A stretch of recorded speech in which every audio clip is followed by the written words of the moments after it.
प्यारे प्यारे बच्चों, कैसे हैं आप लोग। मैं अपनी तरफ से आज आप लोगों को एक सजेशन देना चाहूँगा कि जब भी हमें कोई काम करना हो, कुछ भी करना हो व्हाटएवर, तो हमें सबसे पहले डिसीजन लेना चाहिए कि हमें क्या करना चाहिए, कैसे करना चाहिए और क्या सही तरीका है। जैसे मान लिया अगर आप अंग्रेजी सीखना चाहते हैं, तो अंग्रेजी सीखना चाहते हैं तो सबसे पहले हमें सोचना चाहिए कि हम अंग्रेजी सीख क्यों रहे हैं। बोलने के लिए सीख रहे हैं या कोई एग्जाम पास करने के लिए सीख रहे हैं, क्योंकि बोलना एक अलग बात है और एग्जाम पास करने वाली अंग्रेजी वो एक अलग बात है। तो अगर हम ये डिसीजन कर पाते हैं कि हमें एग्जाम पास करना है या बोलना है, तभी हम परफेक्ट अंग्रेजी जो है सीख पाएंगे, नहीं तो नहीं सीख पाएंगे। हम बीच में धार में ऐसे लटके रहेंगे। तो चलिए आज मैं आप लोगों को सिखाता हूं कि अगर आपको कोई एग्जाम पास करना है तो हमें उसके लिए क्या क्या ज़्यादा जरूरी है, और अगर हमें बोलना हो तो उसके क्या रास्ते हैं। अगर हमें कोई एग्जाम पास करना है तो एग्जाम पास करने के लिए मेरे एनी एग्जाम पास फार्मूले के तहत आपको पार्ट्स ऑफ स्पीच जो कि 8 होते हैं, noun, pronoun, verb, adjective, adverb, preposition, conjunction, interjection आपको सीखना पड़ेगा। और एक चीज आता है नरेशन। ये दो चीजें आपको सीखनी है, क्या? पार्ट्स ऑफ स्पीच और नरेशन। इन्हीं दो के बल पे आप कोई भी एग्जाम पास कर सकते हैं। लेकिन मैं एक चीज और सजेशन देना चाहूंगा कि बगैर बोलना सीखे अगर आप इसको सीखेंगे तो आपका ये बिल्कुल अधूरा रहेगा। इसलिए सबसे पहले आप अंग्रेजी बोलना सीखें, और अंग्रेजी बोलना सीखने के लिए हमें जरूरत पड़ेगी क्या चीज की? टेंस की जरूरत पड़ेगी जो कि 12 होते हैं। मोडाल्स की जरूरत पड़ेगी जो कि 13 होते हैं। और उसके बाद में पेसिव वॉइस की जरूरत पड़ेगी हमें इन दोनों के। और वर्ब फॉर्म जैसे गो, वेंट, गोन, गोइंग, गोज, वर्ब के पांचों फॉर्म याद करने की जरूरत पड़ेगी। इन्हीं तीनों के बल पे आप जो है अंग्रेजी धड़ल्ले से जो है बोल सकते हैं, आराम से जो है। और ये इसके बल पे आप जो है कोई भी एग्जाम पास कर सकते हैं। तो चलिए मैं सिखाता हूं कि अगर हमें बोलना हो अंग्रेजी तो हम अंग्रेजी की शुरुआत बोलने का कैसे करें। अगर हमें अंग्रेजी बोलना है तो सबसे पहले, जैसे कि हम अपनी दिन की शुरुआत रोज डेली अपने सुबह से उठते हैं, जब पहले पहले अपनी आंख खोलते हैं तो सबसे पहले हम घड़ी देखते हैं, ऊपर पंखा देखते हैं, नीचे अगर हम देखते हैं अलमीरा देखते हैं, अलमारी मतलब देखते हैं, कपड़ा देखते हैं, बाहर अगर गए तो हम तो सड़क देखते हैं, पेड़ देखते हैं।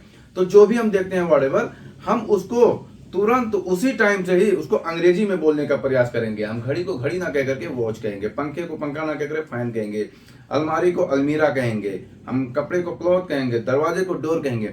यानी कि हम अपनी दिनचर्या में जो भी चीज, जैसे बाहर चले गए तो पेड़ को हम ट्री कहेंगे, ठीक है, मकान को हम कोई भी देखे तो हाउस कहेंगे। तो इस तरीके से हम क्या है हर एक चीज अंग्रेजी में बोलने का प्रयास करेंगे।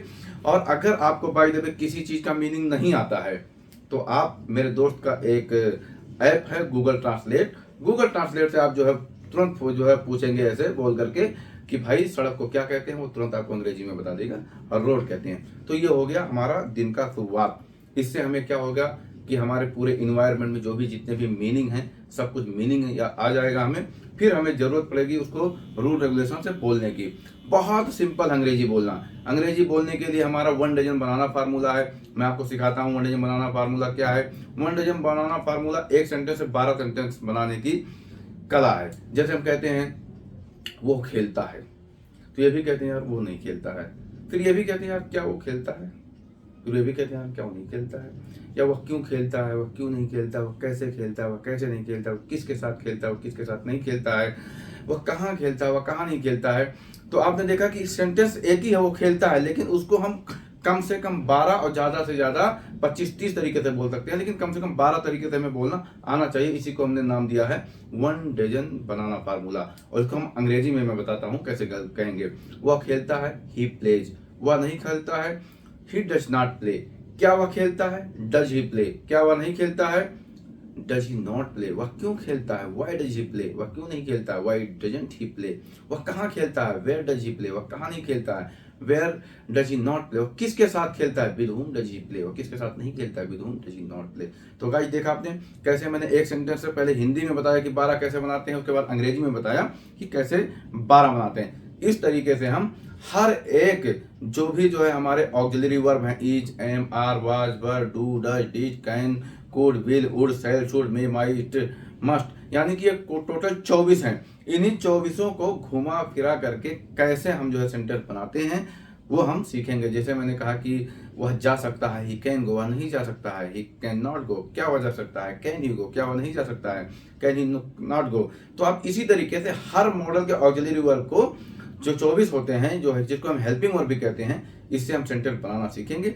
उसके बाद में तो फिर हमारा जो है दूसरा एक फार्मूला है ऑक्टोपस फार्मूला और फ्रेंच फार्मूला, इसके बारे में मैं बाद में बताऊंगा आप लोगों को। लेकिन इसकी आप शुरुआत करेंगे और बहुत धड़ल्ले से आप अंग्रेजी बोलना सीख जाएंगे। और एक चीज और, दुनिया में जिसने ही पागलपन दिखाया है उसी ने दुनिया पे राज किया है। आप अंग्रेजी बोलना समाज में तुरंत बोलना, पान की दुकान पे गए तो पान की दुकान पे अंग्रेजी बोलने का ट्राई करेंगे, अगर हम मेडिकल की शॉप पे गए तो वहां पे बोलने का ट्राई, बाजार में है तो भी हम हर एक जगह अंग्रेजी, आपको लोग ताने मारेंगे, कोसेंगे कि वो देखो अंग्रेजी बोल रहा है, बहुत बड़ा अपने आप को अंग्रेज बन रहा है, हीरो बन रहा है। सब कुछ घूट करके पी जाना है, क्योंकि जब आप यही सब पी करके सीख ले जाएंगे तो वही जो आपको ताना मारते थे वही आप लोगों को कहेंगे यार मुझे पहले ही पता था वो कुछ ना कुछ कर लेगा। और आज देखो कितना बढ़िया वो इन्फ्लुएंसर है, कितना बढ़िया वो टीचर है, या कितना वो आगे निकल गया है बिजनेस में भी सिर्फ अंग्रेजी के बल पे।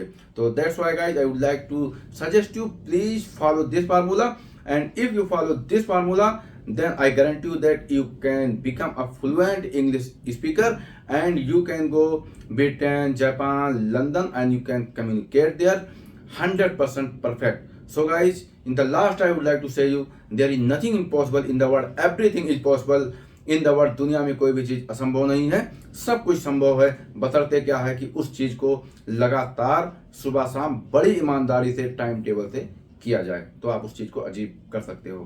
धन्यवाद।